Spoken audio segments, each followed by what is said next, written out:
The elevator came to a gentle stop, its doors sliding open with a pleasant chime. The room it opened to wasn't so much an office as a control center. Banks of bronze, mechatronic computers lined each wall, with several Funtime facilitators manning the controls. At the end of the room, in front of the Gothic bay window, was a regal-looking desk, and at that desk sat a regal-looking man. He was pale, in late middle age, and had slicked back red hair under a crimson top hat that matched his eyes. He was dressed in an ornate Victorian-era suit, as timeless as the factory itself. He sat back in his leather chair expectantly, a smugly satisfied smile creeping across his face. "Squirmin' Herman," he chuckled as Fuller stepped into the office. "Vicious Aloysius," he replied as stoically as he could manage, idly looking around the room as one might any other business meeting. "I was expecting one of the factory's foremen to be in charge. Did they roll out some kind of human affirmative action program to go with this whole Disneyification process?" "Still as irreverent as ever, I see," Aloysius smiled. He reached for a decanter at the far side of his desk and began unscrewing the lid. "Care for some concentrated miasma? Dark sent it as a gift to one of the foremen, which got him a bit out of sorts since his kind consider gifts a form of socialism. Fortunately, me buying it off him set everything right." "That sounds like Percy, all right. You never know for sure if he likes you or if he's just messing with you," Fuller said as he picked up and examined the crystal glass. "Kind of you to offer, but I can't stomach that stuff." "Oh, of course not. No mere mortal can. What was I thinking?" Aloysius sneered as he sipped and sniffed the nebulous fluid. Fuller's eyes twitched a bit at the insult, but he maintained his composure. "Oh, I'm being too hard on you again, aren't I? You're still alive after all this time. How did a bastard half-breed like yourself manage that?" "Oh, this and that," Herman said, dusting some lint off his shoulders. "I'd ask you the same of you. But that's hardly a wonder, you being a proper Sarkic and all." Aloysius slammed his glass onto his desk, shattering it. "How dare you utter that filthy clockwork slur? You're a black blood, Fuller." "No, I'm not. You always made that very clear to me." Aloysius sighed and swept the shattered glass onto the floor with a swift swipe of his arm. "Regardless of your impure pedigree, Aditite blood does flow in your veins. Had you not been so easily distracted by the petty sorcery of heathens and dedicated yourself to our faith, you could have been a decent flesh carver. You were going to turn me into a Kirak, even if I never did truly master the flesh carving. I've always understood the core tenets of Nalka. The individual is to acquire power until they are a god and must not allow any mortal notions of morality hold them back. I tossed my own kin into a wood chipper to save my own skin, and you would have done the same. I would have betrayed my family, yes, but not by allying myself with clockwork fanatics. You see, the reason I'm not mad at you is that you didn't actually kill us. You're a weakling who found someone stronger that happened to have a reason to do your dirty work. You got lucky." Aloysius winced suddenly, as if an old wound had spontaneously acted up. "You know, it takes a lot to kill a black blood. The broken bastards used some kind of Greek fire that we just could not put out. It's the same stuff they used to call the Red Death, I think. The more we healed, the more fuel we gave it, and the more it burned. I was burning to death for so long, I thought I might actually be in hell. When my strength was finally drained, and my body reduced to a blackened corpse, the tickers sliced the white worm out of me with their accursed blades of theirs, and let the fire finish the job. Yet, here you are. Yet, here I am. Like I said, hard to kill, or at least kill and stay dead. And Ma, Lucretia, did they stay dead? And why do you care? You wouldn't be feeling guilty for what you did, now would you? Of course not. I just need to know who else I need to add to my enemies list. Don't be ridiculous. We're family, and family stays together, Aloysius said, smiling widely to reveal a pair of wriggling siphons he had grown on the inside of his mouth. I even tried to find you after I recovered, but you had already left our native plane through the library, and I wasn't about to track you across all the worlds. I just assumed you were dead, long since devoured by one of the many horrors that abide across the cosmos. I can't tell you how delighted I was when I first heard the words, Herman Fuller's Circus of the Disquieting. If you were a full black blood, such a vulgar enterprise would be a disgrace. But considering your disadvantages, I dare say you've done quite well for yourself. And working as a facility manager isn't a disgrace for a black blood. You're a salary man, Aloysius, doing the 9-to-5 grind for a pension and dental. I'm just kidding. We both know the factory doesn't do benefits. Don't play dumb, Squirmin. No matter how well the part suits you, you know I'm not doing this for a paycheck. What then? Have you heard of an anomalous ailment called iron lung? It's especially prevalent among mortals who work in the factory. The iron in their blood is transmuted into alchemical rust, as all metal the factory touches must corrode. In addition to causing anemia, the rust tends to accumulate in places and obstruct organ function, most prominently in the lungs. The infected then coughs up the rust, and if enough of that is inhaled by someone else, then it can work as a seed metal for transmutation in their blood, infecting them and spreading the disease even further, until the lungs are so heavily rusted the victim can't breathe at all. It's a truly pernicious disease, too. Since it's not a traditional pathogen, normal immune responses and medical treatments have little effect. I found all of this quite fascinating when I was contracted by the factory to find a way to mitigate the effects of the disease and improve the productivity of the workforce. But as a practitioner of Nalka, I could not condone the idea of mitigating any disease.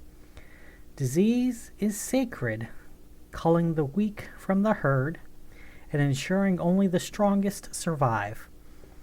But the iron lung was even more remarkable, in that it spreads the very essence of the factory as a plague. And the worlds had only been spared by its miraculous powers due to the factory's incidental quarantine of its own workforce.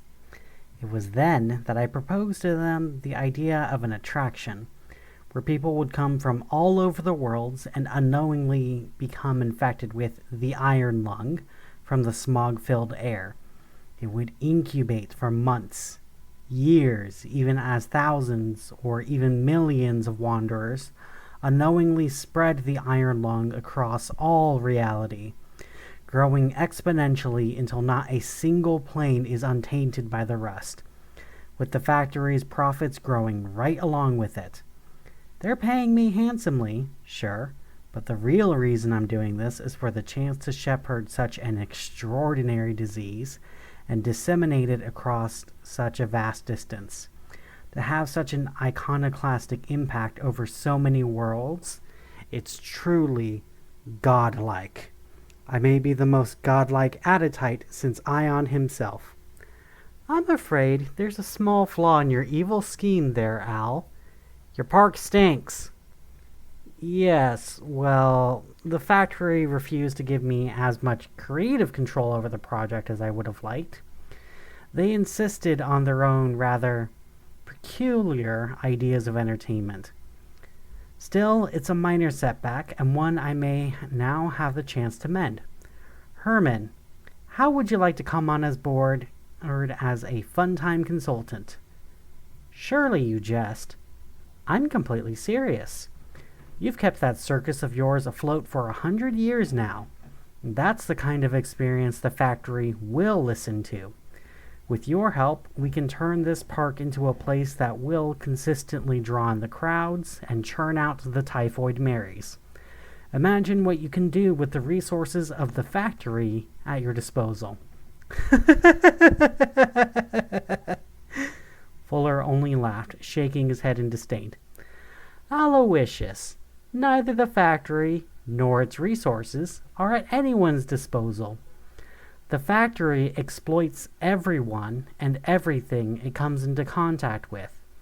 Did you bother to read the contract they made you sign when you joined this little enterprise? Why would I? The laws of men have no... We're not talking about the laws of men. We're talking about the factory. When you signed your contract, you gave them your name. Your name, Aloysius.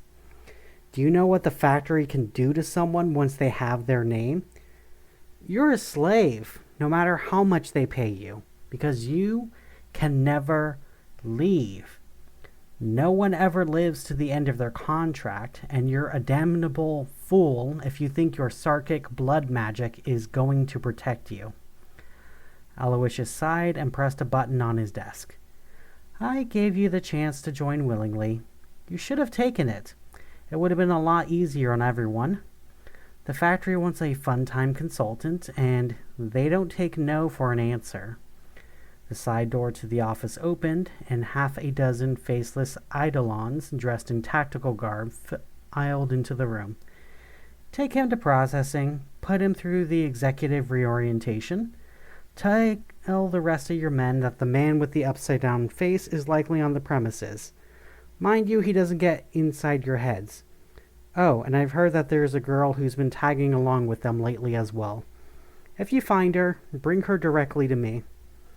The 6 eidolons circled around Fuller, one of them holding a pair of rusted manacles, while the others held their cattle prods at the ready. Fuller twirled his cane indifferently at their approach. Isn't it just like the factory to hire an eidolonic collective? He mused. They seem like every industrialist's dream workforce. They never talk, they never sleep, they never eat or go to the bathroom, and are utterly devoid of any hint of individuality. They do, however, have one less than obvious flaw. They're under an industrial amount of pressure. Fuller hurled his cane so quickly they were helpless to react, the sharpened end piercing through the nearest one's cheap armor and puncturing its body. Immediately, the pressurized content of its molded form exploded violently, showering the office with a malodorous, bubbling yellow pus. Oh God, it's warm too. I didn't know it'd be warm. God, that's almost the worst of it. I mean, grab 'em, Aloysius ordered. The remaining eidolons attempted to close in on Fuller, but ended up slipping on the splattered viscera of their slain fellow. No non-slip shoes, I see. The factory's lack of commitment to worker safety shall be their downfall, Fuller shouted as he snatched up his cane and stabbed it into another one of the humanoid abominations. It, too, rapidly exploded, covering the room in a second coating of living, pulsing goo. A third charged at Fuller, electricity arcing between the prongs of its cattle prod, but it slipped and went crashing into the others, knocking them down like a trio of bowling pins. Fuller seized this opportunity immediately, picking up the cattle prod of one of the exploded eidolons and thrusting it into the pile of flailing, pus-covered limbs. They convulsed in unison, and one after the other, they exploded until the immediate area was ankle-deep in their remains. Aloysius sat behind his desk still and shook his head shamefully. "Look at the mess you've made," he lamented. "Not to mention their poor overmind losing 6 of its nodes like that." Fuller wiped the jaundiced-colored filth from his eyes and spat it out upon the floor.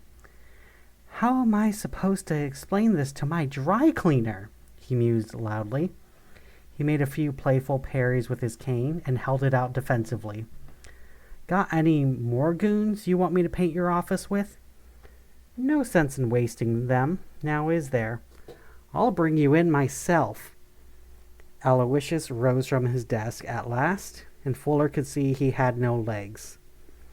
Instead, he was supported by a skirt of thousands of segmented tendrils hanging out from his abdomen.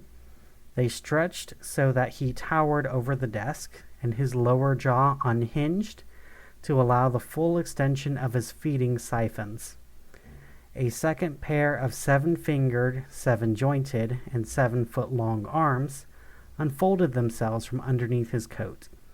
His pupils shifted to an inverted Y shape, his corneas went black, and he removed his top hat to unveil a decorative set of antlers made from red coral. "Wow! Talk about overkill! Honestly, who do you think you're impressing with such conspicuous body modification?" "Ah, Herman, I do hope you managed to retain your sass through your reorientation," Aloysius said as he reached for him, his voice enunciating perfectly from his larynx, despite the fact that his lower jaw was immobilized. Fuller reached into his coat and pulled out a bulky, shiny ray gun covered in pointless blinking lights and a spinning W on top. "What is that?" "Dr. Wondertainment's Hyper-Sun Fun Gun, TM," Fuller boasted. "One of only 7 prototypes, handmade by Reginald Filbert Lionel Archibald Westinghouse Wondertainment III himself. Never entered production. Due to..." "Playtime's over, little brother," Aloysius said as he grabbed for the gun.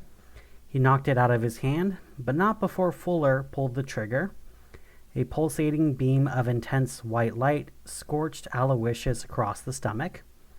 Aloysius recoiled in pain, but initially seemed to be unscathed.